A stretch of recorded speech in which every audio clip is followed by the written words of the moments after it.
கரூரில் நடந்த சம்பவத்தை பற்றி உங்கள் கருத்து என்னென்னு? கரூரில் நடந்த சம்பவம், அது நடந்த சம்பவம் உண்மை தான். ஆனால் அந்த இடத்துல அவர் மீட்டிங் போட்டது தப்பு. மைதானத்தில் போட்ட மாரி ஏற்கனவே விக்ரனில் போட்டார், மதுரையில் போட்டார், நியாயம். இந்த மாதிரி பப்ளிக்கில் போட்டது தப்பு. அவர் அரசு மேலே குற்ற வழக்கு அரசு மேலே குற்றம் கோருது அப்படின்னு சொல்லிட்டு அரசு மேலே ஏன் குற்றம் கோரணும்?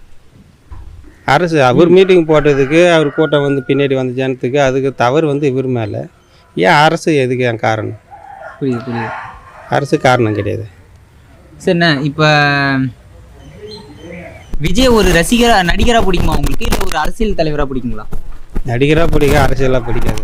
அரசியலில் பிடிக்காது. நடிகர்னா பிடிக்கும், அரசியலாக எனக்கு பிடிக்கல. இப்போ அவர் என்ன சொல்கிறாருன்னா 2026 2 கட்சிக்கு நடுவில் தான் போட்டி, ஒன்று டிவிக்கே இன்னொன்று டிஎம்கே அப்படின்னு சொல்கிறாரு. அது உண்மையா இல்லை அப்படி ஒரு பின்பத்தை அவராக கிரியேட் பண்ணுறாருங்களா?